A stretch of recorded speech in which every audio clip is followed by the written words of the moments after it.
Welcome to Snips, an Ahsoka Retrospective.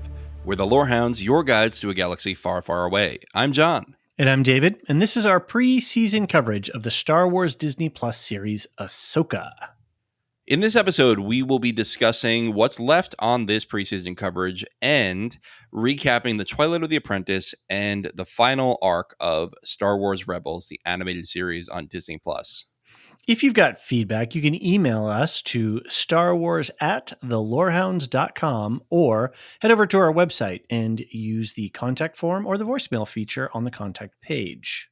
You can also chat with us and other Lorehounds fans on our Discord server, link in the show notes. We have dedicated channels for Star Wars, Ahsoka specifically, and all the other shows and projects we have going on. And consider subscribing to our Patreon. For as little as $3 a month, you get early and ad-free access to all of our podcasts, as well as a ton of other exclusive content. We just hit our 1-year milestone. We sent out a special thank you gift to everybody. It's just been a really great time. So if you feel like you enjoy what we're doing and you want to support us, consider subscribing. Also, stick around to the end of the podcast for more information about what we've got coming up in the months ahead. John, it's a crazy time period. We've got Sure is. Ahsoka, we've got Foundation, we've got Wheel of Time, which is going to be a big thing. And then there's some MCU stuff on the back end. Plus, we've got Properly Howard movie reviews with Steve and Anthony running. They're kicking off their new season of doing reviews of remake films. Mm-hmm. And then, of course, we've got Elysia, and she is pivoting her Worship Dust podcast to Worship Dust Does Dune. And she's talking about the entire culture of Dune and around the books, so that it's not like a book club. It's a whole thing to get you ready. It's a new thing that she invented. It's very cool. But yeah, we've got the part 2 of Villeneuve's movie. And so she's talking about the whole culture and history of Dune. So that's really cool. And we're going to have more information about that at the end of the podcast. Lastly, please take a moment to rate and review. Ratings and reviews help people find us, even wherever the heck Thrawn is. Wherever the Purgles took him, that is where we will go. You can find us. General purpose spoiler warning. We're going to be pretty much talking about anything that's related to Star Wars. So, if you are sensitive to those things, you might want to consider going and watching the entire Star Wars canon and then coming back to this podcast, or just ride along, and we'll try to give you a little heads up if we think that we're going to spoil something big. But hey, it's been a long time since 1977, so it has. So. Yeah, so we are talking about the whole entirety of Star Wars because Ahsoka's been around for quite a while. And David, we did our introduction to our backgrounds and to Ahsoka generally on the last podcast. So we'll leave that out this episode. I think people probably they probably listened to the Clone Wars episode first. And if you haven't, go back. So this episode, we are continuing Ahsoka's journey. We last saw her leaving Mandalore and burying her friends. Right. And then leaving her lightsabers behind. There is a gap episode that I did not put in, but if you want the middle between these two things, check out Tales of the Jedi.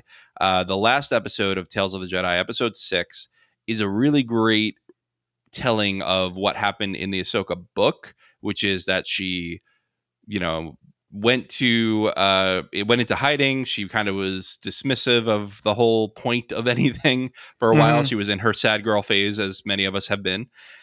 And then an Inquisitor comes. She ends up defeating the Inquisitor and making new lightsabers. So that is what you've missed. But she shows up in Rebels, I think at the end of season 1. And all of a sudden, she's back in the Star Wars world. And people, I think, were very shocked because Rebels came out before the final episode of the Clone Wars. And she hadn't shown up at all. She didn't have any closure other than the Ahsoka book before this. So it was a really exciting time for Star Wars fans, as I understand it. I watched Rebels later, so I didn't get the real time. But it's a really great story arc she has in Rebels. It really makes her confront who she knows. It makes her confront what Anakin has become.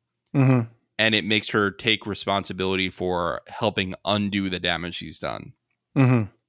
And I really like both of these arcs. I think Rebels has the best character development in basically all of Star Wars besides Andor, I would say. Okay.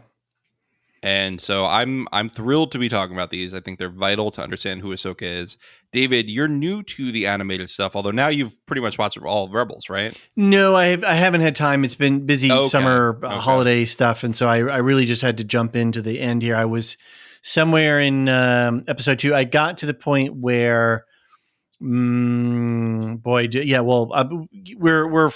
spoiler we're full spoilers here. So it's when Kanan got injured, and right, which is what we're talking about tonight.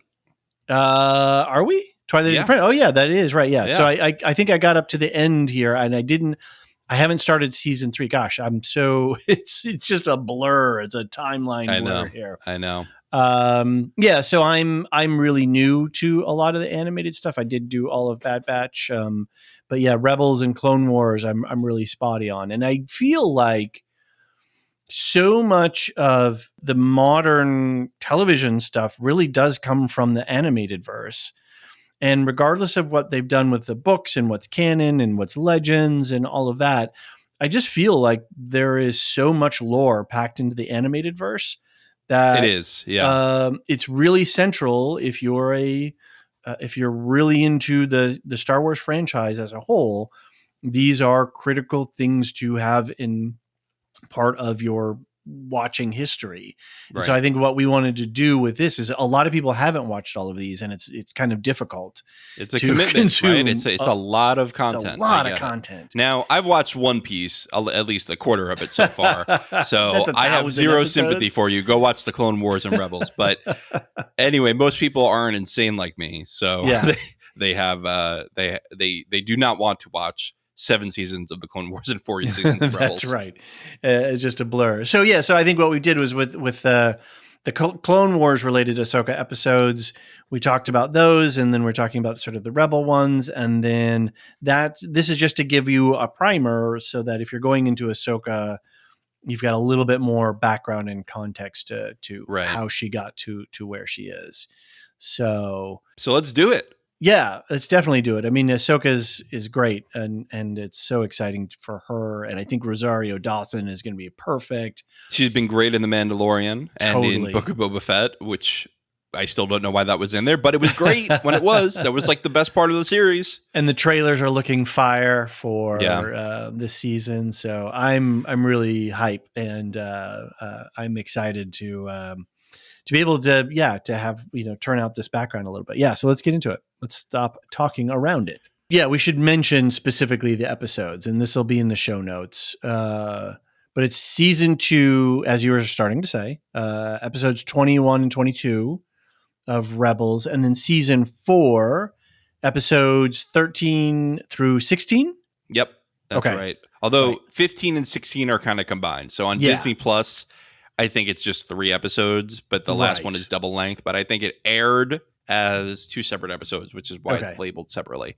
Right. And we have these breakdowns in the show notes, and then also on the Discord server on the special channel that we have for the Ahsoka stuff. So if you want to go and make sure that you can see these. All right, cool. So let's start with season 2, episodes 21 and 22, called Twilight of the Apprentice, Part 1 and Part 2. On the forbidden Sith planet of Malachor, Ezra, Ahsoka, Kanan, and Chopper fall through the ground and see an underground Sith temple. Separated from the group, Ezra meets an old master who tells Ezra he's also there to gain knowledge to defeat the Sith. Old Master helps Ezra open the temple by tapping into the dark side of the Force, then reveals himself to be Maul. Ezra retrieves the Sith holocron and convinces Ahsoka and Kanan to work with Maul, who eventually betrays them and blinds Kanan. Kanan puts on a Jedi Temple guard mask and throws Maul off the temple. When Ezra and Kanan reach the end of the temple, they learn the temple is a weapon. Just then, Darth Vader arrives after his Inquisitors have been defeated and corners Ezra. Ahsoka distracts Vader while Kanan and Ezra remove the holocron and escape. Ahsoka knocks half of Vader's mask off and sees Anakin's eye, then says she won't leave him again.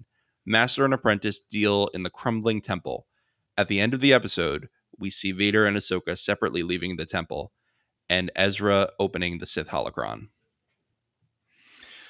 Okay, so this is a pretty big 2-episode story here. Like, Yes. this is real pivotal for all three of these primary characters: Ahsoka, Kanan, and Ezra.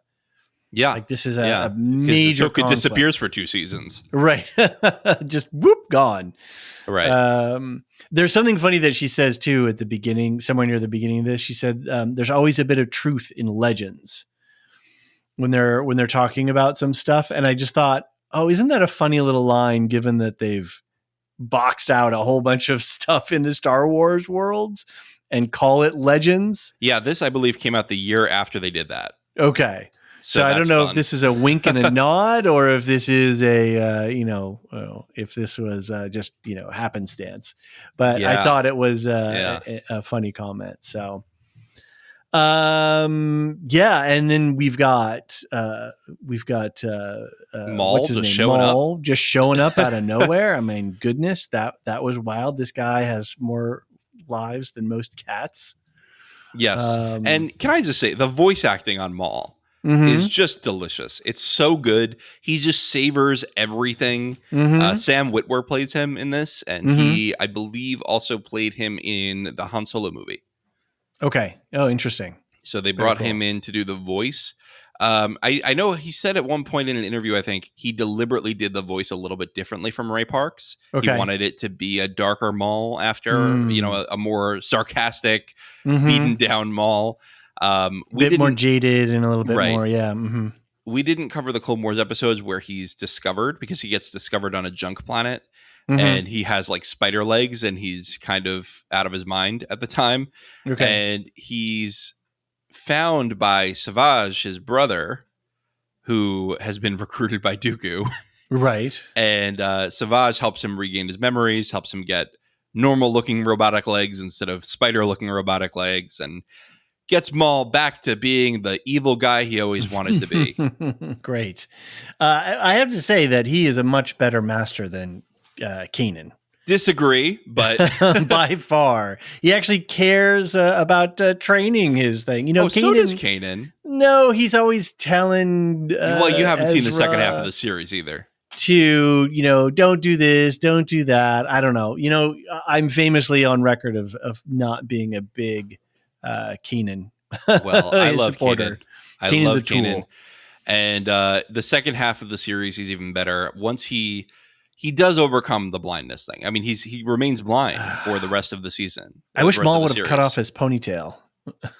Well, he remains blind for the rest of the series, but he sort of learns to be himself with this new disability. I know it's a different experience getting a disability in the middle of life than it is being born with the disability. Yeah. Right.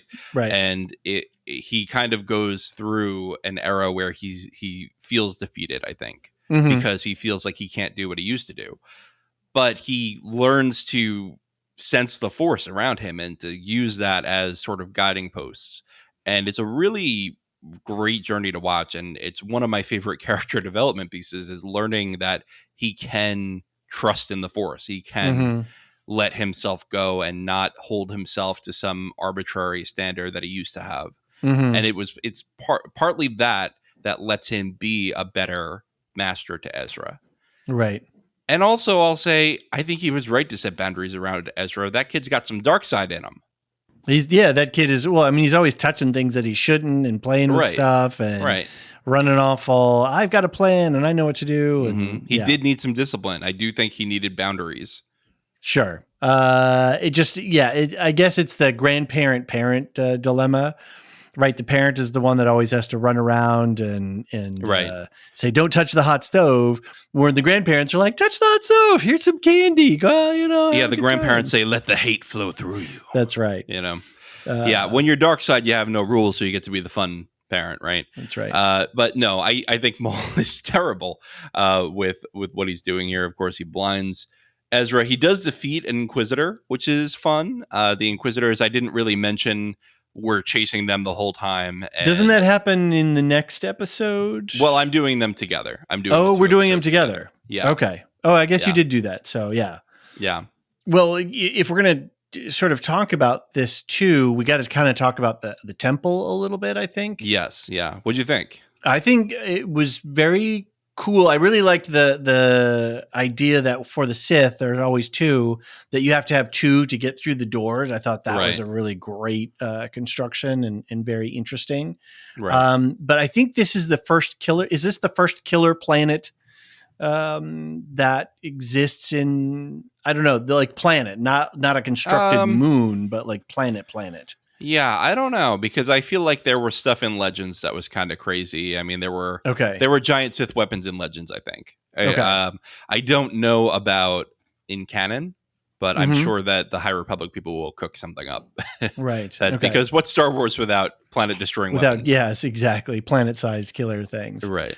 And then I really liked how Maul and Ezra were using their jump throw techniques, and they really worked like a team. I mean, Maul, for his nefarious purposes, was really treating Ezra like not an equal, but he wasn't infantilizing him or setting rules around him. He was like, "Yeah, let's go, use your powers. Let's see what you got." And when he comes up with a jump throw technique, that's a really great development for him, for Ezra when Ezra refuses to kill an Inquisitor, yes, he all of a sudden becomes bad cop.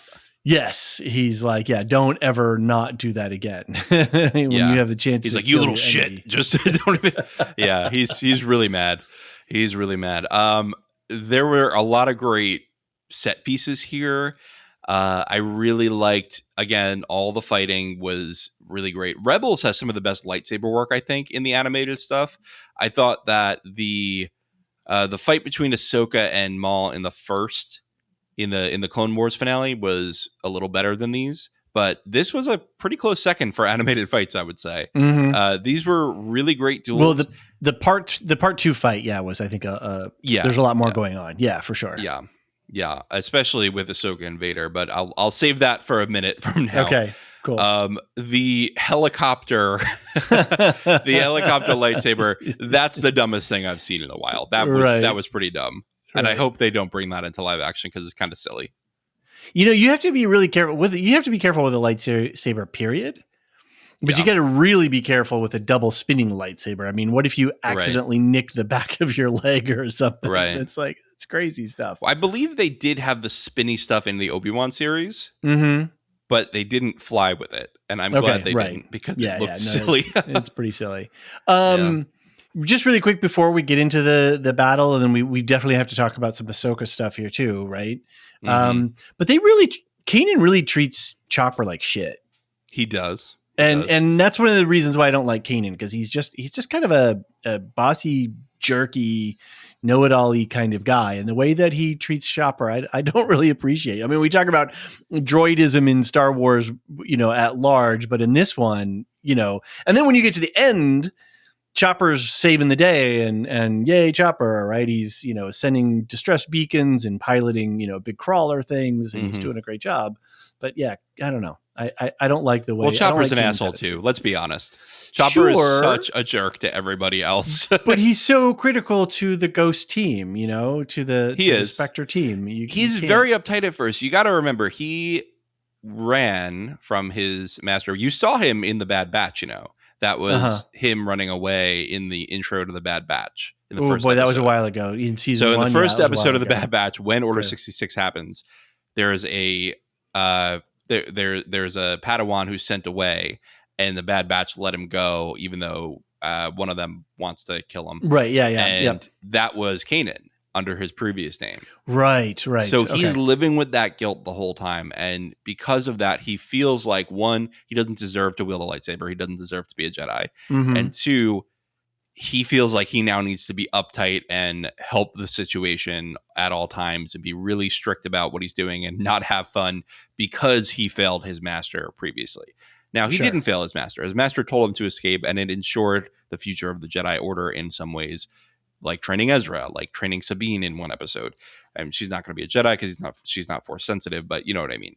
Yep. Well, I still think he's a tool, but well, again, I hope you will watch the second half of the series, because he gets better. Well, and that's interesting when I guess we'll talk about when we get there, because it does jump into some stuff and you just have to accept at face. Like I didn't watch the preceding episode, so I just sort of landed in a bunch of stuff and I was like, oh, okay, wow, there's things going on here. So right, Kanan's not going to be in the Ahsoka series, right?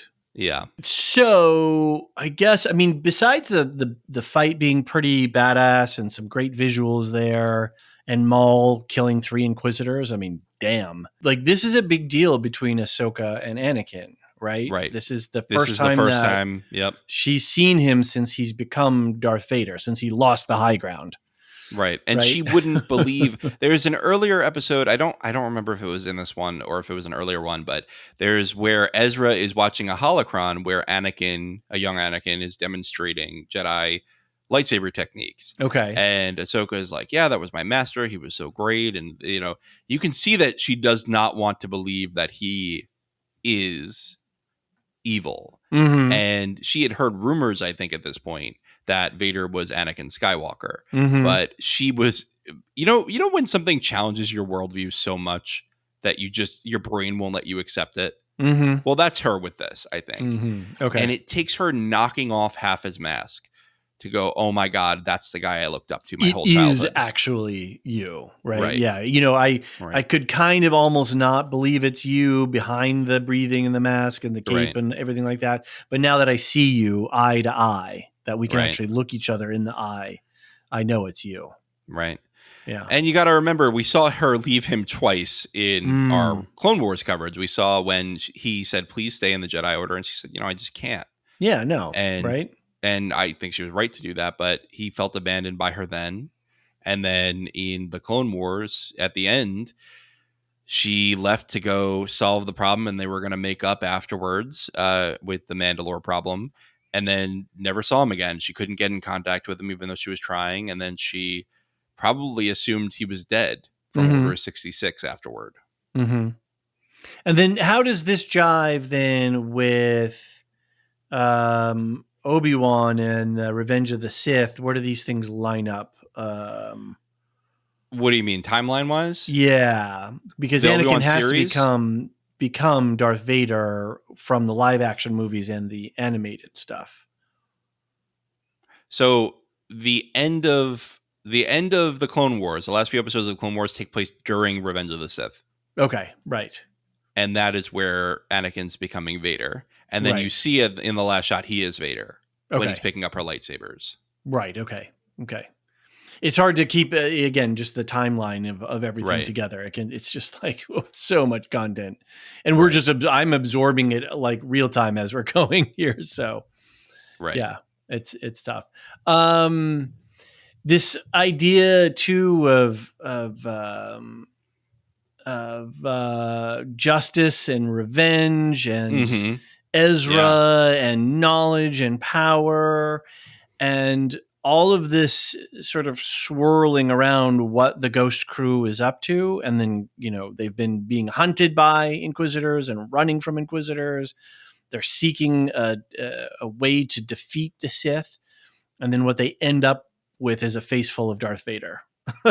Yes. And then leaving. And then Ahsoka force pushes Ezra away as the big door thing closes down, and then we don't know what's going to happen, right?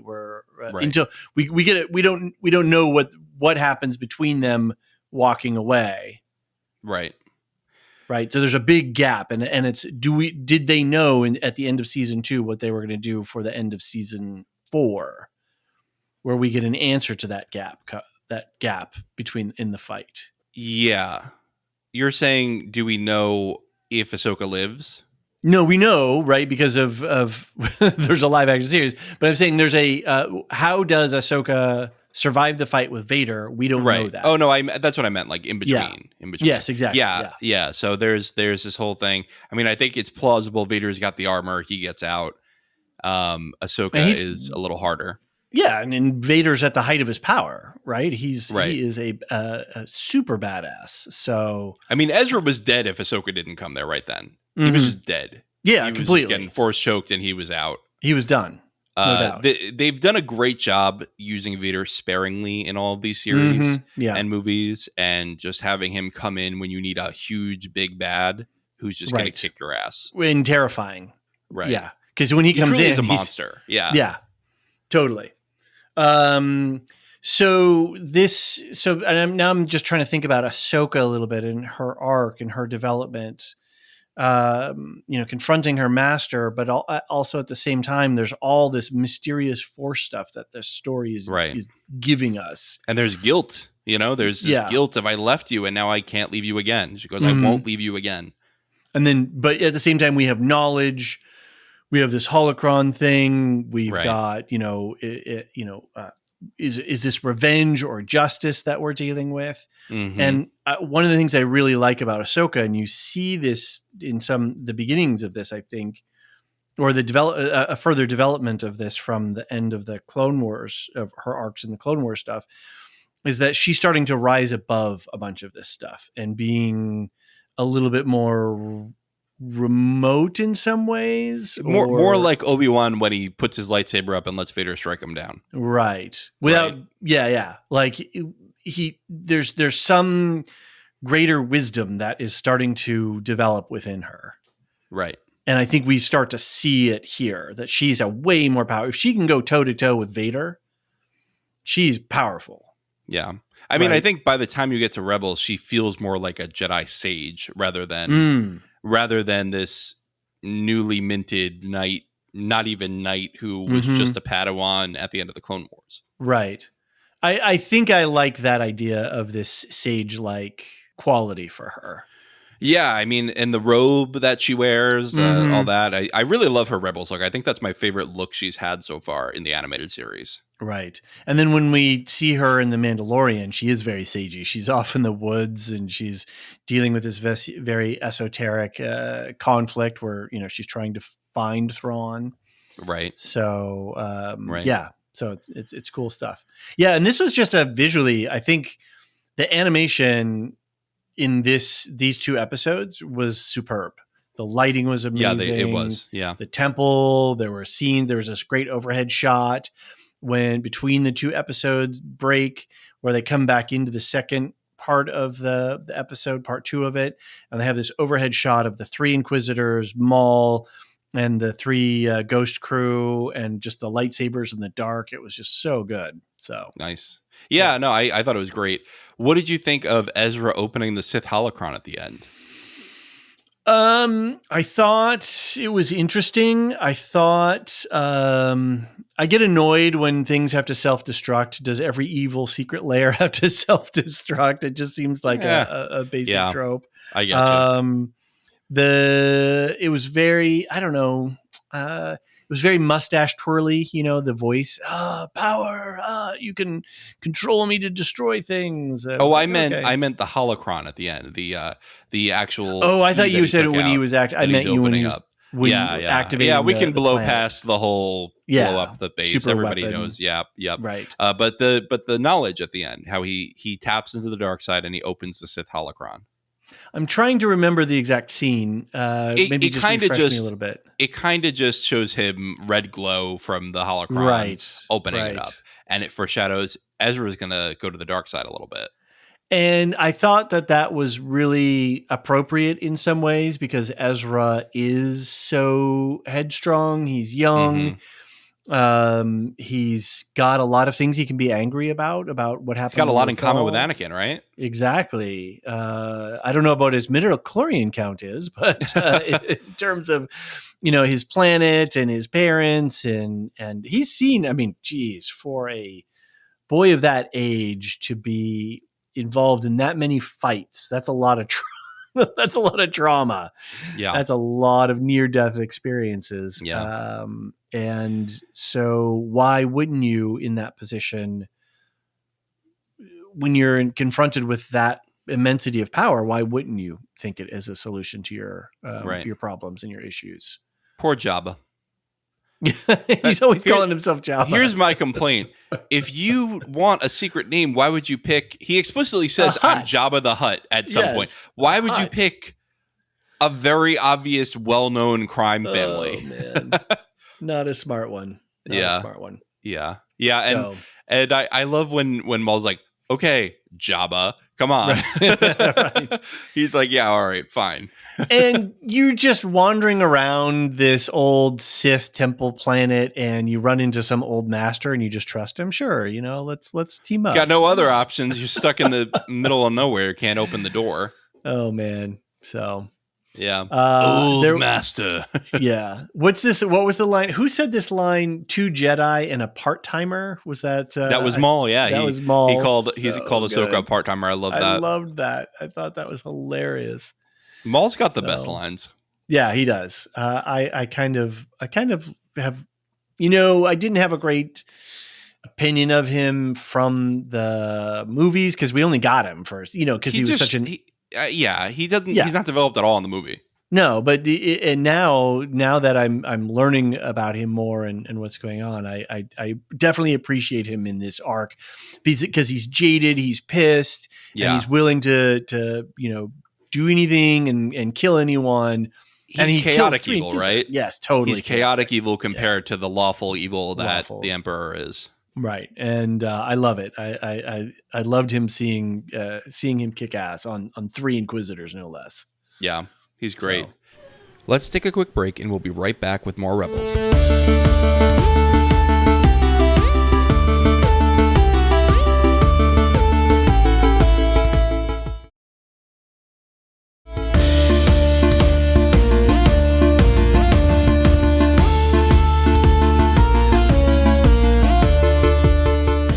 All right, let's wrap up this arc. Let's go to Season 4, Episode 13, A World Between Worlds. And this is going to start our End of Rebels arc. Right. I don't know if there's a name for it, but I'm just going to call it the End of Rebels arc. Okay. With Ezra inside the Jedi Temple on Lothal, Sabine is questioned by an Imperial named Hayden, who asks her to interpret the art featuring the 3 Mortis figures. Sabine realizes the Emperor wants to use the temple to gain power over the universe. Sabine figures out how to close the temple and is rescued by the crew. Ezra walks the world between worlds and sees Ahsoka's owl Convor, who leads him to a portal showing Ahsoka's duel with Vader. Ezra pulls her out of the fight in time to save her from a killing blow. He wants to save Kanan too, but after learning that it would kill the rest of the crew, he decides to let him rest.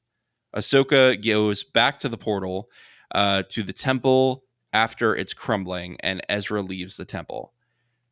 Ezra triggers the temple's collapse and comes to terms with Kanan's death. A lot here. So yeah. Are you happy? Are you happy he died? Yeah. Well, before we get into my Cheyenne fraud about Kanan, I do have to lore check you quickly.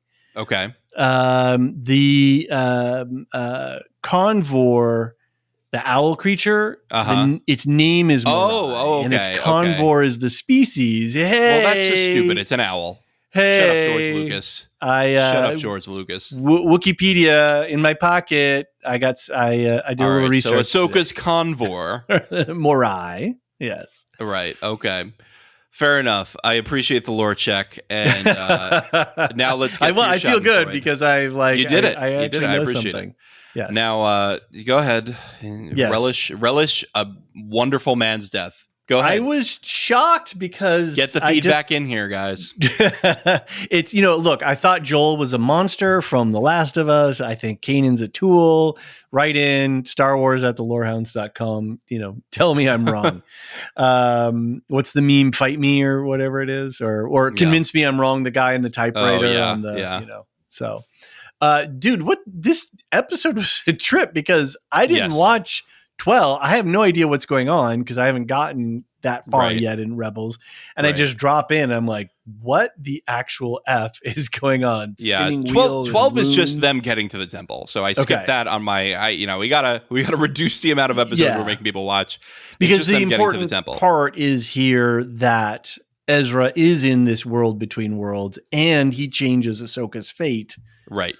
Or does he change her fate, or did he plays a part in her fate? Good question.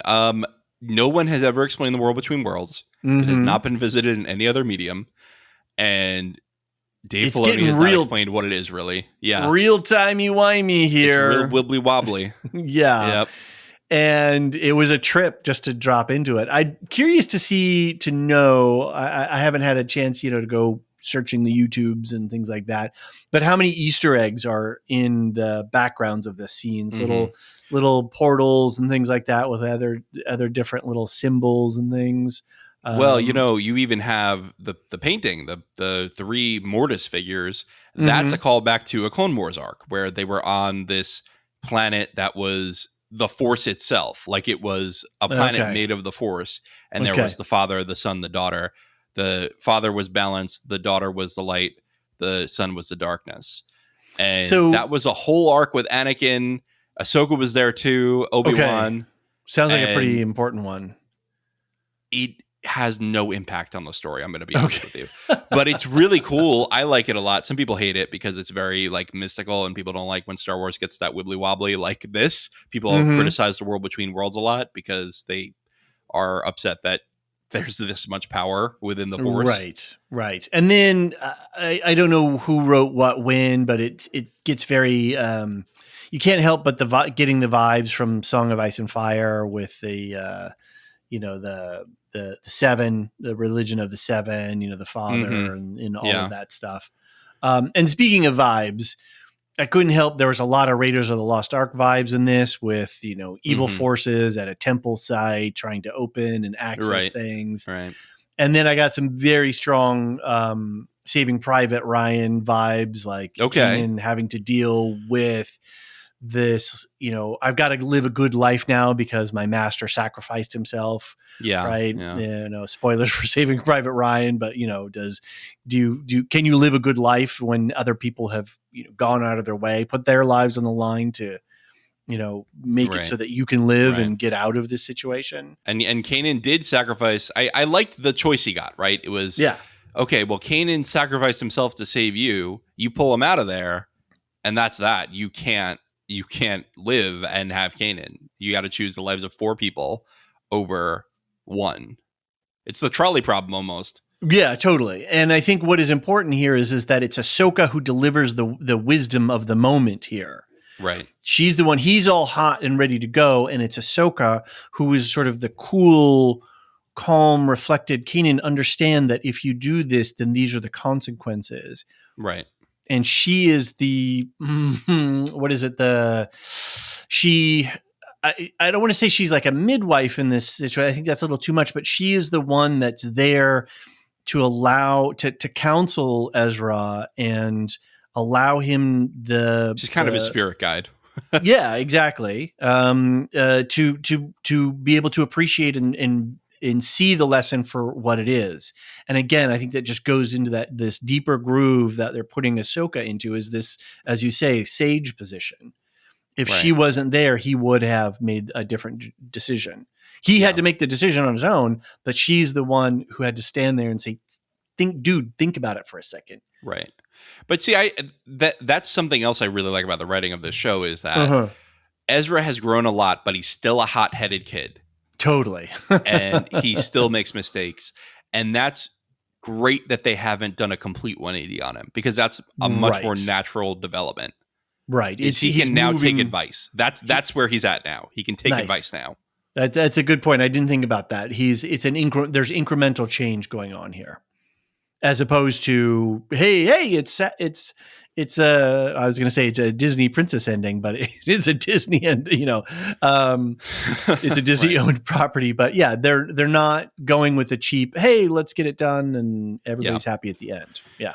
So the question I have is Ezra mature enough, and has Ezra avoided the dark side enough to resist temptation to the dark side when he's stuck with Thrawn for 20 years? Right. Well, that's a big question, right? And that's the thing that they're not telling us anything about. Right. We've seen, so they've basically recreated a bunch of these scenes in the last episode, and I'll get to when we get there. It seems like they've recreated some of them in the trailer of the live action series. Oh, interesting. Okay. Yeah. I was just noticing that when I was rewatching this. I said, I've seen this recently. And we've basically got live action of all the surviving Ghost crew, right? In the trailer, we see Sabine, we see Hera, we see Chopper, And in Mandalorian, we saw Zeb, right? Zeb, we'll get to it when we get to the last episode, but Zeb does have his own adventure, so I could see them leaving him out. But I don't think that they will, because they just did him in Mandalorian. They've seeded him. But you know what I'm saying? Yeah, they've seeded now live action all of the Ghost crew, except for well, we'll get there. I have some teeth gnashing to do when we get to the last episode. Except for, okay, now I'm really curious who you're going to say. Yeah. I have to. Okay, a couple of things about this episode too. Malcolm McDowell does the voice of Minister Varys Hayden. Who is it? Malcolm McDowell. I don't know who that is. Oh, dude. He played... tell me what he plays. Yeah. What his famous role was in... one of his most famous roles was in A Clockwork Orange, playing the bad guy in A Clockwork Orange. Okay. And he has been in so many movies and TV shows. He was a lot of bad guy stuff. Star Trek Generations was a great one that he was in. I'm trying to think here of anything else that you may have seen. He's a good bad guy. He was in Caligula. That's another old man movie that you probably missed. I've heard the name and that's it. Yeah, I'm scrolling through his filmography here and I'm just going, nope. You would have seen. That's all right. That's right. I believe you. He's iconic. He is. And I heard his voice and I was like, I know that voice. And I had to do a bunch of internet digging. And then, lo and behold, it was Malcolm McDowell, which is a huge get. He's a legit big star. Right. There was a line too about, he who controls the whatever extra dimensional space, controls the universe. Mm-hmm. And it just made me think of a Dune quote, which is he who controls the spice controls the universe. And just, a nice tropey line. It's true. It gets spicy in Dune. Yeah.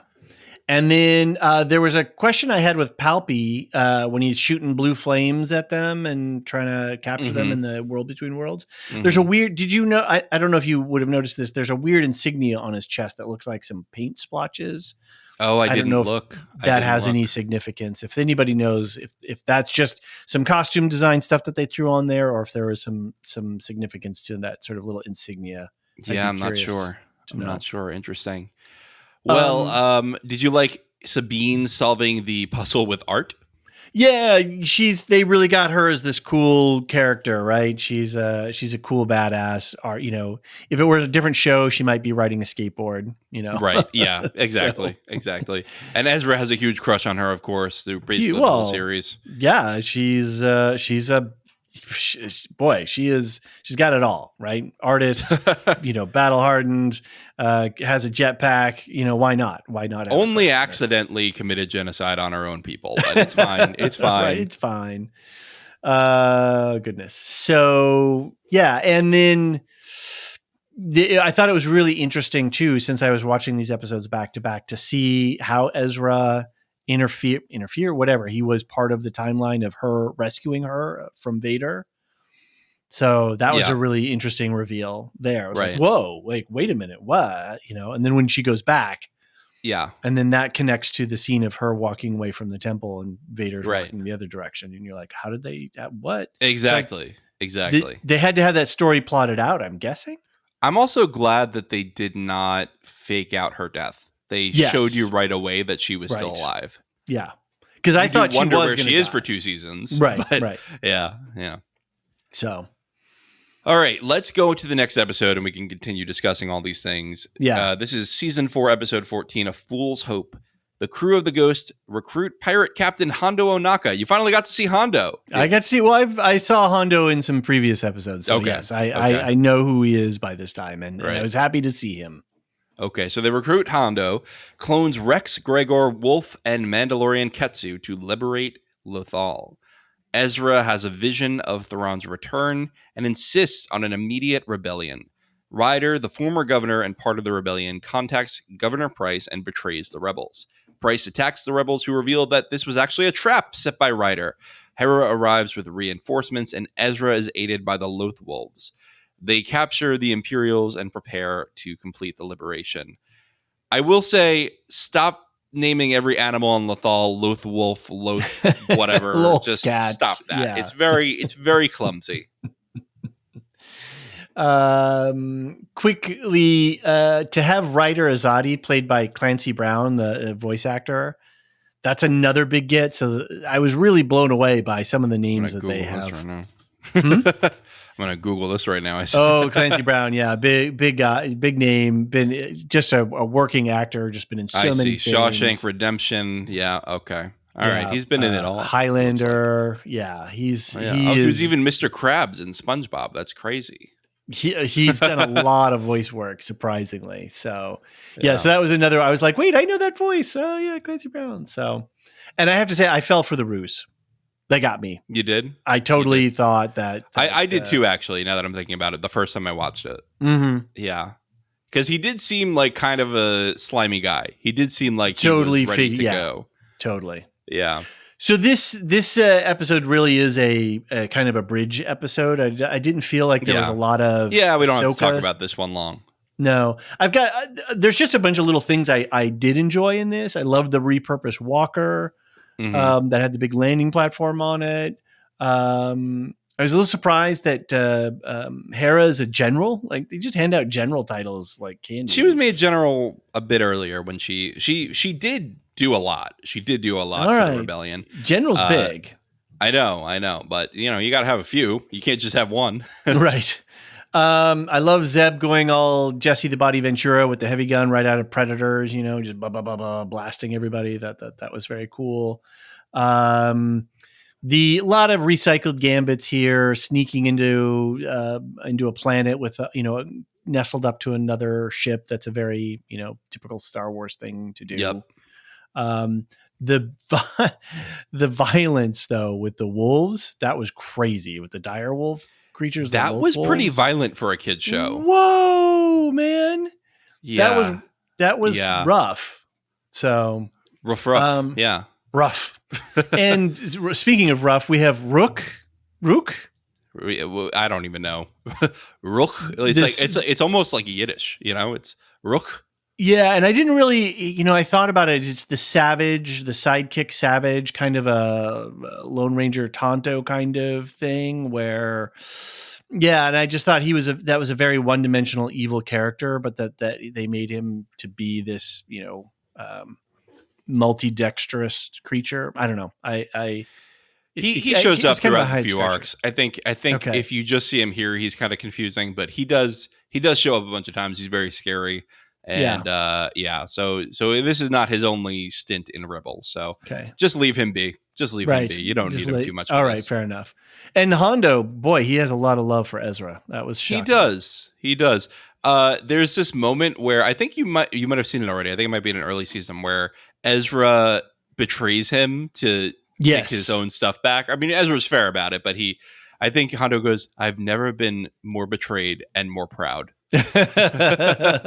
Very fatherly sort of. Totally.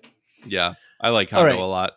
Cool. And then I think this final episode too doesn't have a lot. It doesn't have a lot of Ahsoka in it either. So it doesn't, but it sets up the whole rest of the crew. So we got to talk about it. Okay. Right. Yeah. I was wondering. That's what I figured we were doing because it does set up for what's going to happen in Ahsoka. Right. The ending. I might not have included this if we did not have a confirmation that this is basically Rebels season 5. So you got to know where Rebels ended so that you can watch this. We know that everybody's coming back. We know that the search for Ezra is going to be a central piece of the show. We got to find out why we're looking for Ezra. Right. And so here we are. Season 4, episodes 15 through 16, Family Reunion and Farewell. I have combined them into one summary, but I separated out the end narration that we'll talk about separately. The Rebels seize control of the Imperial base. Rook, having escaped the Rebels, disables the planetary shield generator. The Rebels evacuate the Imperial soldiers from the command center, but Thrawn thanks them for giving him a clear shot and threatens to bomb civilians unless Ezra surrenders himself. Ezra sneaks away from the Rebels to give himself up, leaving Mart with a secret mission and the Rebels trying to reactivate the shields. Thrawn introduces Ezra to the Emperor, who appears in his Chancellor form and tempts Ezra to open the world between worlds and save his parents. Ezra refuses, the Rebels reactivate the shields, and Thrawn and Ezra are finally face to face. Just then, Mart's mission succeeds in summoning the Purgles, who destroy the Imperial fleet and take hold of Thrawn's Star Destroyer. The crew of the Ghost ask Ezra to escape, but he stays with Thrawn and makes sure that they get taken somewhere out of reach by the Purgles. The rebels succeed in blasting the command center into space and ending the occupation of Lothal. This was a very emotional sequence. I got a little choked up almost when he's going. I mean, first of all, I did the whole journey with them. I watched the 4 seasons before I got to this, but I remember getting choked up when he's like, "It's all up to you now." You know, it's very like he's making sure it happens. I'm not sure exactly why he needed to go when the Purgles were already there, but I guess if I'm going to make the best argument, it's that sure Thrawn's gonna get taken away, but do you know that Thrawn's going to be not able to get back because you need somebody there to please him to keep him in exile? Yeah, and you need somebody to. The way I took it was that you needed somebody to keep him in check while you're jumping into space. Yeah, because he kept escaping. Right, that's true. So that's true. What I thought that was he needed to be there. And then it's of course very poetic because it mirrors his master's journey with Kanan. Right. You know, and as he says in the episode before, you know, that's the as Ahsoka points out to him, that's the lesson. He found a place where he needed to put himself into harm's way, and it was him and only, you know, that person in that moment had to be the fulcrum for that situation. So nobody else could do it. I really liked the moment where Sabine sees what Ezra is doing and helps him escape because she knows he's doing the right thing, but that they won't let him. They have a really nice moment there. Right. Yeah, for sure.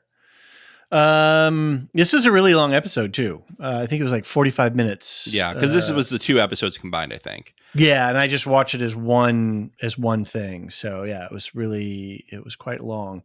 I don't know, just some random things about the episode when they were terrorizing Governor Price with the wolves. Like that was that was brutal. You know, talking about, you know, the big wolves and stuff. Like this is crazy. It's not great. Also, one of them might be Kanan's spirit for some time. Yeah, exactly. The doom, whole thing. It's not very sporting of the quote unquote rebels.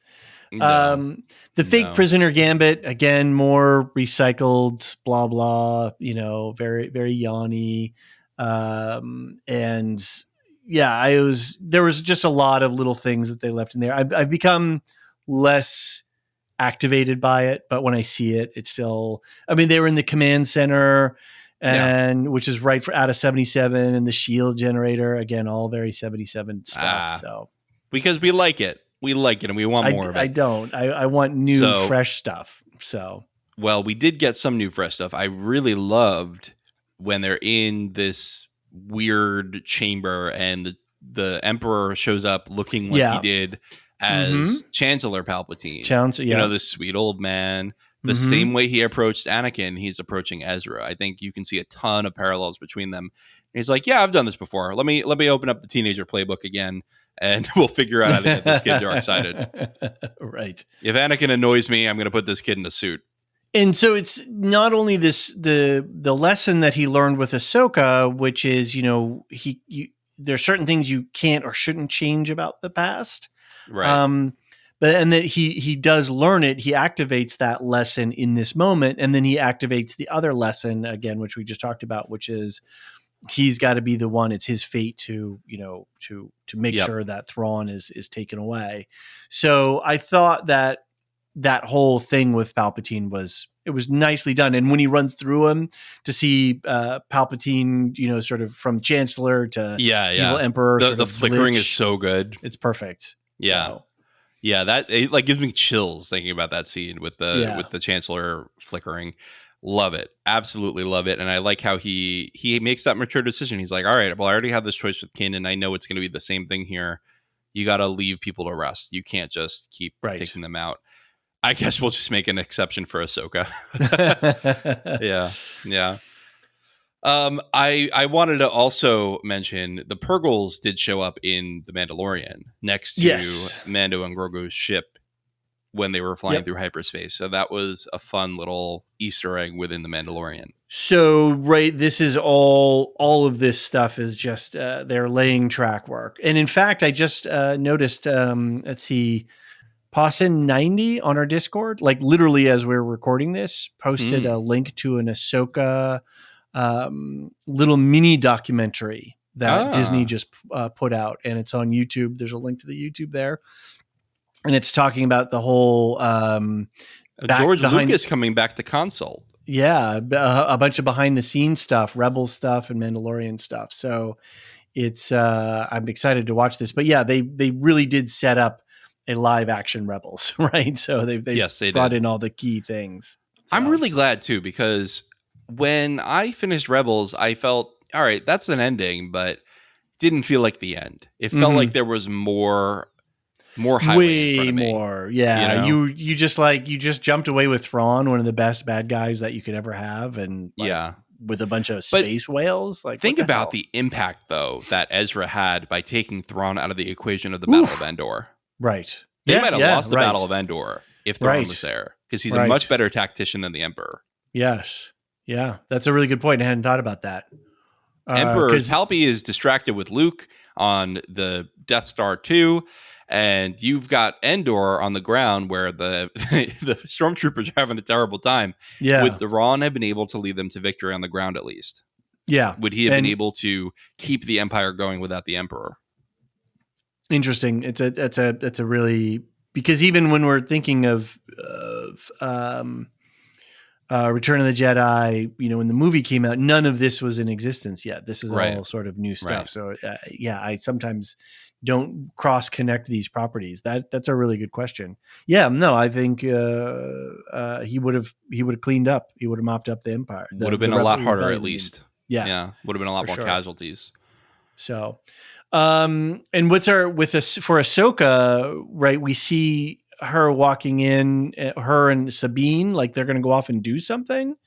Yeah, so it looks like let me read this last bullet point, because that's going to have the narration, and then we'll talk about what we saw in the Ahsoka trailer. Okay. So Sabine narrates the aftermath of the siege. She says the Empire began crumbling, that Hera fought in the Battle of Endor and later had her son with Kanan named Jason Syndulla. Okay. Palace and Zeb visited the new Lasat homeworld. Sabine protected Lothal for a time, then decided to seek out Ezra. In the last shot of the series, she meets Ahsoka to continue searching for him. I think they recreated that shot. I think it's basically just a live action version of that shot where they're across from each other. Ahsoka's in the robe. And I'm really excited that they started it off like that. They're really telegraphing to us, you want more Rebels? Here. We got your Rebels. Yeah. Now the question is did they go off and do some stuff, or is the scene that we see in the trailer that timeline from the end of Rebels here? You saying they recreated the shot? Did they do that just as a visual style? Oh, I didn't get that was the end of Rebels. Sabine had a haircut. She has a much shorter haircut at the end, and it matches her haircut in Ahsoka. So what I'm saying, are these the same timelines, or are they just using similar visuals? I think it's the same timeline, and I think that even in Rebels, it's later. It's later than the Rebels timeline, because she just recapped Endor and says, I protected Lothal for a time. We don't know how long. Yeah, exactly. Right. There's a wave hands period of time passed. Yeah. Right. And then she's got a haircut signaling the passage of time. Interesting. And then Ahsoka shows back up. I think we are picking up at that there. shot. That's very cool. I like that. Yeah. I can respect that. What I cannot respect is Spectre 7. Spectre 7? What's wrong with that? The kid!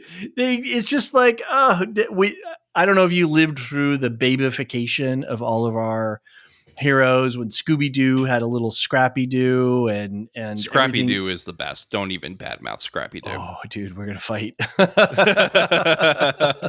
I grew up with Scooby-Doo too, but I came with the newer Scooby-Doo, which came with Scrappy right away. Sarcastic, funny, love them. They did this thing where they took all these characters and then they made baby versions of them. And so when they cut to Hera's kid and he's like, "Yeah, I'm a pilot," I just couldn't stand it. Well, too bad, because you're probably going to get like a teenage Jason now. That's going to happen. All right. Well, so I guess it's canon that Kanan and Hera were Had a child, yeah. had a child. So you know what that means. Yeah, they were together the whole time. That was pretty explicit. It didn't seem like it at times. There were times where I was like, really? Are they together? It gets more explicit towards the end. Okay, well, yeah, probably episodes I haven't got caught up to yet. Sabine gets a lightsaber. She does. She had the Darksaber for a time. Yeah, but that's like a little different. I mean, she gets a proper lightsaber when they escape the thing. So are they telling us that she's force sensitive, that she's going to train? Well, she has Ezra's lightsaber. The new one, right? Not the pistol one, but the I think she has his new lightsaber. Okay. She's not force sensitive. I think that's been made pretty clear because Kanan trained with her a lot in a certain arc of Rebels. Okay. So she's not force sensitive, but he did teach her how to fight like a Jedi. Okay. So she's got a little as you skill. can. Right. Yeah. She can wield a lightsaber. She's not force sensitive. I think there's been discussion of why don't non-force sensitive people wield lightsabers. And the answer usually given is, well, your damn arm off. I think the idea is it's a very precise weapon. Yes. It goes very quick. Yeah. And if you're not force sensitive, you're not going to be able to have the sensory patterns to deflect other lightsabers and to deflect, blaster bolts and whatnot. So I don't know. Just even swinging the damn thing around, if you accidentally brush yourself, you're going to give yourself a haircut. So right. But what's cool in that arc is that Sabine is trained by Kanan, and Kanan says, "Stop trying to fight like me. Start fighting like a Mandalorian."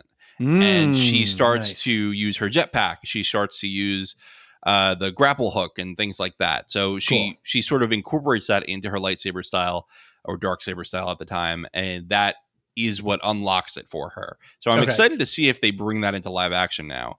And of course, we have the mysterious orange lightsabers coming in the trailer as well. Unfortunately, we lost one of the actors already. Oh, really? He passed away since filming. Yeah, the older man. Okay, yeah, I'm looking at a picture of him, like literally right now. Yeah, he passed away a few months ago. Oh, whoa. Okay, well, yeah, that's a bummer. It is. He's a well-known actor. Apparently, I haven't seen him in anything. I don't recognize him. Yeah, but he's apparently very popular, and it's a big shame. Okay, all right. A couple of last little details. I like how writer Azadi pretends to be Yularen, the ISB. Colonel Yularen. I don't know if you heard that confirming That's it. Fun. The faked order. Yep. And then what's the deal with this shaggy-haired kid? What's his name? I don't even remember where he's from. I think he might have been on Lothal, but I don't remember. It just makes me think of Luke. He's just a total stand-in for Luke Skywalker. Just kind of naive, kind of just let's go do the right thing. I got my secret mission. Yeah. But and that fits because Ezra is just Anakin. I think he's very Anakin. Fair enough. That's fair enough.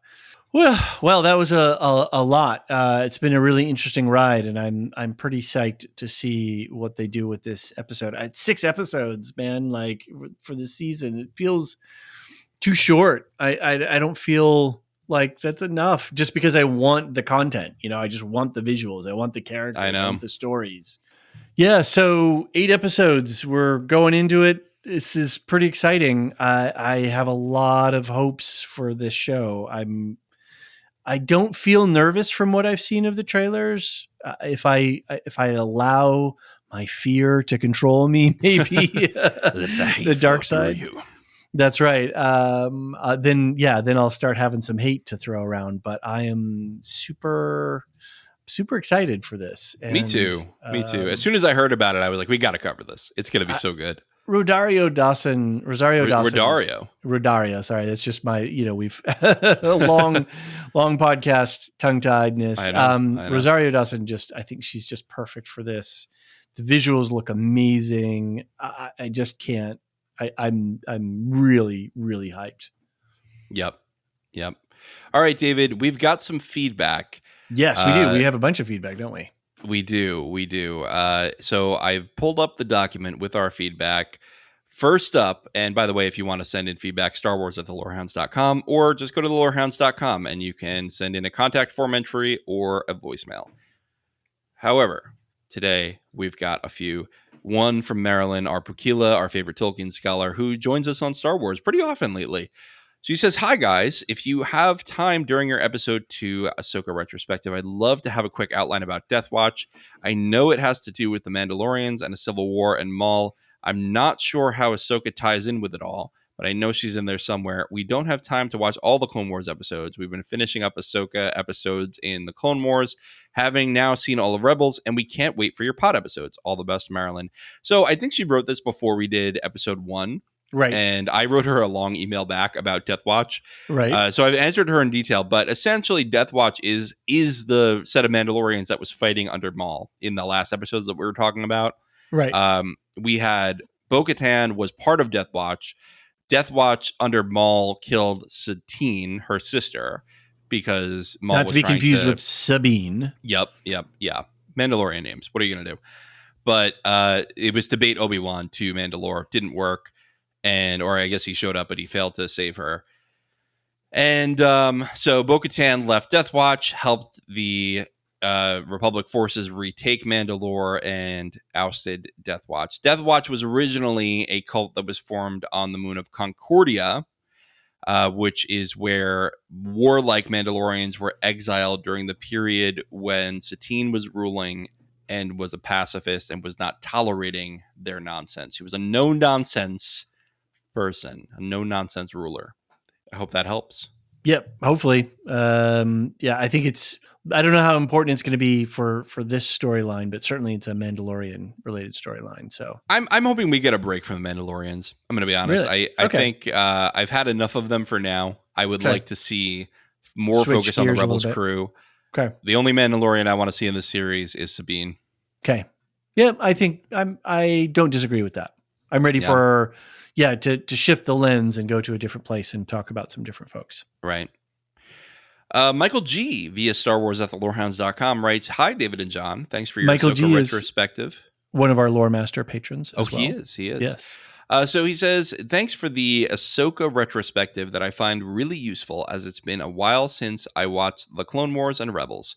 I liked the arcs you picked so far. Looking back, they really are essential to understanding the trajectory Ahsoka's on. Good job, John." Hey, thanks, Michael.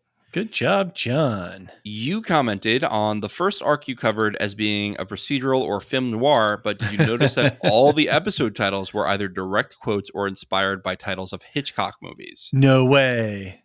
So the first one we called Sabotage. There's a 1936 Hitchcock movie called Sabotage. Great. Second one is The Jedi Who Knew Too Much, which is the same as The Men Who Knew Too Much. Oh, this is 1934 awesome. and 56.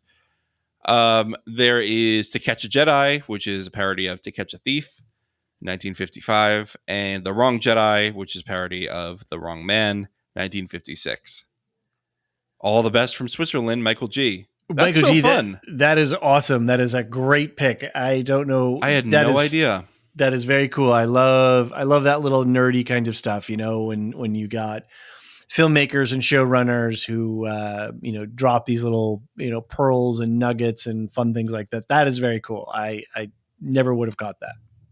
Yeah, absolutely. That's super awesome. Thanks, Michael G. And thanks for being a lore master. Yeah. So guess who's back, David? Marilyn. Marilyn's back. And she's got more questions. She says, "Hello, Lorehounds." Hello, Marilyn. "We just finished watching the relevant Clone Wars episodes this weekend after having finished Rebels earlier, so the timing on this pod was great. And you had a lot of good information to share with us. I will say, while the Jedi were certainly missing the mark rather a lot during this time, I don't think it was entirely their fault. I've heard Yoda say a couple times in different series that he could tell the dark was clouding their judgment, as well as hiding things from them. For that reason, I can cut them a bit of slack, but at the same time, they clearly had a lot of responsibility for what went down." Agreed. She says, "I think it makes sense that Ahsoka wound up being anti-attachment for Jedi in the Mandalorian episodes because of what happened to both Anakin and Barriss, although we don't know her full story yet, do we? Both of those close personal relationships of hers went sour for different reasons. I don't agree with her choice, but I can understand it. Also, since Luke was reportedly the one remaining Jedi, and in particular the only one remaining who was willing to teach, going along with whatever he decided was probably about her only option, don't you think? I think she had been through events that were too shocking for her to be able to view the issue dispassionately, and given Luke was Anakin's son, she would have been inclined to follow his lead. Plus, I think on some level, she's something of a loner anyway. Yeah, I think that's right. I don't know about Barriss being an attachment thing. I get that she was friends with her, but I think that her Barriss's turn to the dark side was more about disillusion with the Jedi Order, disillusion with the Republic and everything that was going down with the corruption. It was less about attachments, I would say. Right. David, what do you think? Luke, is he in charge of this whole new Jedi Order, and does Ahsoka need to follow the lead? Ahsoka's not a Jedi. I think as she establishes a couple of times, and I don't think she's a part-timer. Well, and I think this is an interesting question: is if you're force sensitive in some ways, are you beholden to follow some particular order, a Sith or a Jedi thing? And I think that the Rian Johnson movie tried to crack that open a little bit and say, my favorite part of it. Yeah. I think the only particular part that intrigued spiked my interest, but that's save it for that podcast we exactly. Do on it.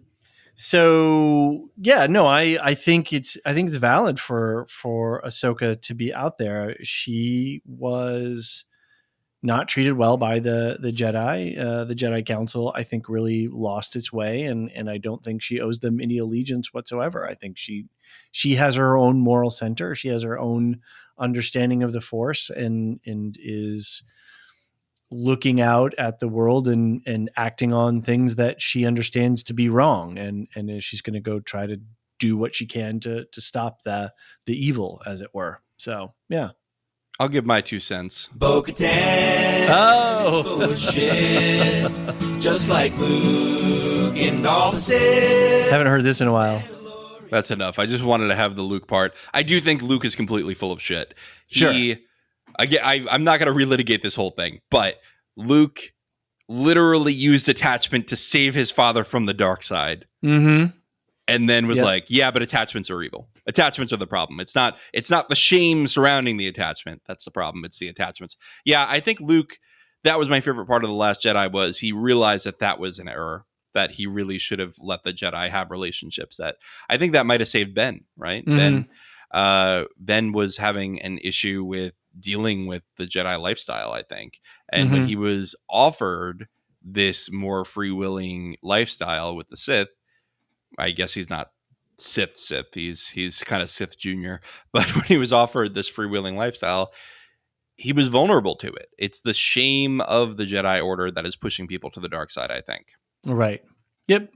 And I think Ahsoka is very well aware of all of that stuff, and I think she's operating within her own on her own path, which I think. She has feelings, and she can feel her feelings, and yet she understands how to place herself in that. So, yep. All right. So she continues. Well, it certainly seems that Sidious is improvising. In the films, he always claims that he's foreseen all of what goes down. In the end, I expect it's a combination of both, but it wouldn't surprise me if he had set up Barriss in some way, along with the other events. At any rate, I'm quite sure that he is the source of the dark cloud that is confusing all the Jedi, especially those on the council. Yes, absolutely, he's the source of the dark cloud, but I think it's not like he's projecting some dark cloud from himself. It's that he's manipulating the Jedi into losing their path, and that's what's pushing them towards the dark side. It's this idea of the Jedi, who are supposed to be peacekeepers, are suddenly generals. They're generals in a war, and that is pushing them away from their path and clouding their judgment. It's not just Palpatine using magic, I think. And using magic continually. I think he's a master. What his real true evil superpower is he can see momentum, and he can, like a good judo master, just go, just a little nudge in this direction, and boom, you're going to fall on your face. He uses just his power sparingly. Yeah, and he's just nudging ever so gently and understanding the psychology of the people that are involved to allow them to, stumble over themselves. Right. She continues, I love the way they use the Vader theme whenever Anakin does darkest things. I agree. Do we ever get an explanation for how Maul came back from the Phantom Menace and his seeming death split? Yes, it is in the Clone Wars. There is a whole arc where he is found on a garbage planet, literally a planet where there's a huge dump. So is this And where he fell down, from the Duel of yes, the Fates? Mm-hmm. He fell down the garbage chute. They took him out with the trash, and he ended up on this planet. And you can watch those episodes. Just look up the Maul Clone Wars arcs. Watch the first one with Maul in it. Right. Yeah. Vader is certainly a bad detective unless it's just that emotion is clouding his judgment. If both Rex and Ahsoka are dead, who buried everyone and put the helmet and the lightsaber in place for him to find? Looking forward to episode 2. Agreed. I think that part of this is just that they added the scene later. They had, I guess, I heard this somewhere, I don't remember where. They had storyboarded this whole arc of the season of Mandalore before the Clone Wars was canceled the first time. And then when they came back to it, they had the idea of doing the Vader scene, and they added that later. So maybe it was just kind of an afterthought. They didn't think it through, but I agree. He's a bad detective. Yeah, he's just walking around breathing, right? Looking for things to. It's a lot of work to breathe in that suit. It is. Last one from Deadeye Jedi Bob. Another lore master. Thank you. Yeah, absolutely. He says, "Hey Hounds, excited about your insight and coverage of Ahsoka. Caught part 1 of the retrospective last night. Star Wars and I go way back to the 90s as well, way before audio description tracks were a thing for totally blind Star Wars fans. So I've always enjoyed viewing the fandom from as many perspectives as possible so as to not miss anything. Still trying to get a feel for how Discord's various servers, etc. work with screen readers, so hopefully this reaches you." It did, Bob. It did reach us. And I'm glad that Discord's accessibility features are working because that's important. Yeah.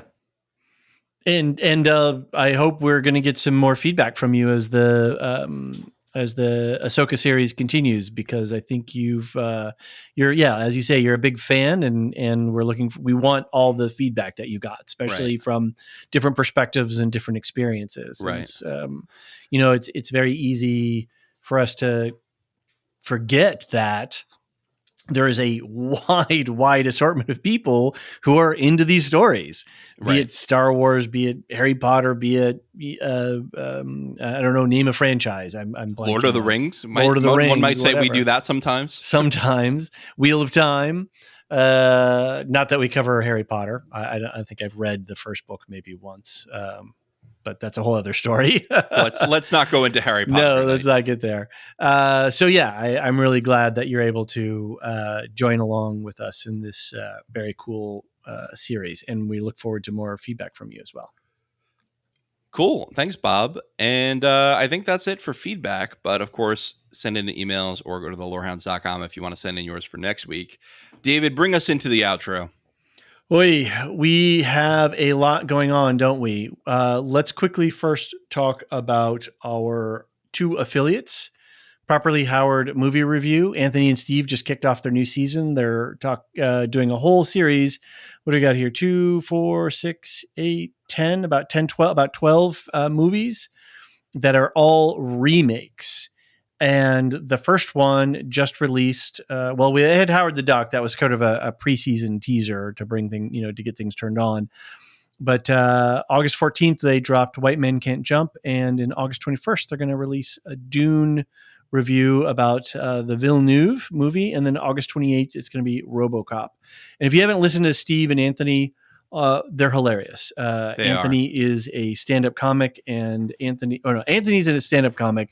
Steve is, wait, did I just get that wrong again? Yeah, you did. You strike that, reverse it. Yes. Anthony is an academic. Steve is a stand-up comic, and there you go. They have a great time on the mics. They're very funny together, and it's a lot of good stuff. So go check out Properly Howard Movie Review. There'll be a link in the show notes. We've got a channel set up for them on our Discord server. So if you listen to their episodes, you can jump on there and give them a little talk back. Elysia, our favorite Silo Zen, mayor of Silo Town. She is shifting gears. She's now covering Dune, the culture of Dune, not just the books, talking about documentaries, talking about video games, her and her co-host. Everything spicy. Silo. Yeah, very good. Very good, John. So they're going to just sort of do a big wraparound, who is Frank Herbert? What are these stories about? All sort of in preparation, assuming that part 2 of Villeneuve's movie for Dune is going to be released on time, as they said this year. So check her out. It's still the same feed, We'll Shift Dust. It's just We'll Shift Dust does Dune. We set up another special channel for conversations around that on the Discord server as well. Where are we in terms of our own programming, John? It's going to be a busy time. It's very busy right now, but it's all good. It's all good content. I'm glad that we're in this sort of renewed golden age of TV right now. I wouldn't mind them spacing it out a little bit. I know. I was just thinking that today. Does Ahsoka need to come out the same time as Wheel of Time? I don't know. Exactly. Could we put that at the end? But then they got to compete with Loki, and they've got some Marvel movies coming out. Nobody's competing with Loki. Loki can't compete with Loki because Secret Invasion has killed the whole. Anyway, it's fine. It's fine. You're careful there. Careful. But yeah, I mean, to do Foundation and Wheel of Time overlapping, that alone, like having Ahsoka in between. So So we're doing, needless to say, we're doing full coverage on all 3 of those shows. Yep. So full episode breakdowns. We have screeners for Foundation. We have screeners for Wheel of Time for the first half of Wheel of Time. So at least we were able to stay up on top of the content and get episodes out to you guys as they drop. As the moment the studio embargo is released, we're able to, which is usually when the airtime for the episode. So we can drop which is not really true in the end. It ends up being like they release the episode the night before, and then we can't release our podcast till the morning after. But that's fine. It's fine. As soon as they let us, we will release it. It's all timey-wimey stuff. It's all timey-wimey stuff. Yeah. But even on top of that, we still have an MCU show coming up. We've got to do some recap and some news updates. We've got Silmarillion stories. We're going to be talking about the Sindar, I believe. Mm-hmm. You and Brandon are going to be talking about Skyrim. You've already played Skyrim. You've played a lot of Skyrim. I played hundreds of hours of Skyrim. I can talk about Skyrim forever. For days. We just recorded Second Breakfast, our Patreon exclusive podcast. That should be dropping shortly. And you and Moses just did a One Piece. Yeah, we're sailing to the Grand Line. We're going to be the kings of the pirates, and we're having a blast. I think it's been a lot of fun in the conversations. It's a good vibe. We were talking about to it the other day. It was a good podcast. Yeah. I know nothing about the world, so I'm just listening. It's cool. Yeah, we just recap the arcs one by one, and we do a few per episode usually because there's over 1,000 episodes, and we need to get through this at some kind of reasonable pace. So we did episodes 31 through 53. Now, next month we're going to do episodes 54 through 91. So, keep your Hulu running. Well, we've got, and you've got a live action movie coming up as well on Netflix. Oh boy, it's a series. It's a series, right? Sorry, not movie, series. Yeah. I asked Moses at the end of the podcast, "Are we going to cover this?" And he goes, "Ooh, I don't know if I'm going to like it." So we've agreed that we're both going to watch it. If it's bad, we're not going to cover it. If it's good, we will cover it because we don't want to have a hate podcast. Right. Yeah. Well, just listen to the Secret Invasion. We could have been, having a real hate fest with that. So, there's always something good to find. You got to at least talk about it. We'll mention it. We'll mention it on the main show if we don't do a one shot. But September needs no more podcasts, so I'm not yearning to do a one shot on that. We're pedal to the metal here at Lorehounds Central. Yep.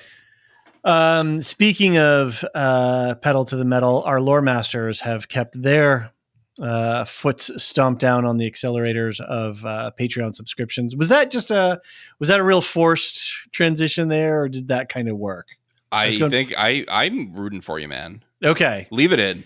All right. If you're Smokey and the Bandit fan, if you know, I had that in my mind. I Burt Reynolds when you use foots as the plural of foot, I enjoyed that because it made me think of the proud foots, the proud feet in the Hobbit in the Lord of the Rings. So we do need to know though is your foot as big as your heart though, John? All right, that's enough for you.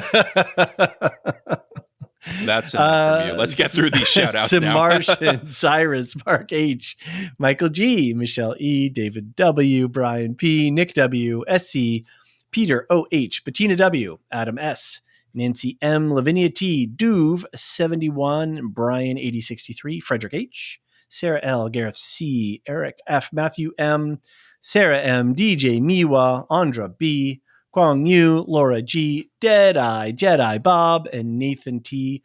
Thank you guys all so much for your subscriptions, for your continued subscriptions. We really appreciate everything that you guys are able to provide us, because that helps us do all the things that we do. There are many costs and conditions that are required for putting out a quality podcast, and we hope that our podcasts are good quality. And thank you to all of our Lore Masters and Lore Fiend subscribers as well. All of you make a difference. And, so I don't know. Thanks, patron. Thank you. Yeah. I hope you're enjoying your stickers. I saw one on a bookshelf with Tolkien books today, and that made me happy. Oh yeah, our 1 year stickers went out. I got to do one small more round of a few stickers. I got to send you some stickers. One day. I got to send the rest of our co-hosts all stickers. But yeah, that was a really great project, and so yeah, just a token of our appreciation for all that you've done for us. We thought it would be something fun to do for you guys. So yeah, cool. Well, I will see you, David, for the premiere of the first 2 episodes on one night of Ahsoka on August 23rd. And then we'll talk about that. That'll probably drop the Saturday after. It's going to drop Saturday after. Right. Yep. Yeah, all we don't have screeners. They're Disney's not nice like that. We asked. we won't say what their response was. So Bob Iger emailed me personally to say he hates me. Yeah. So there you go. We love the mouse. All right. Thanks, John. The Lorehounds podcast is produced and published by The Lorehounds.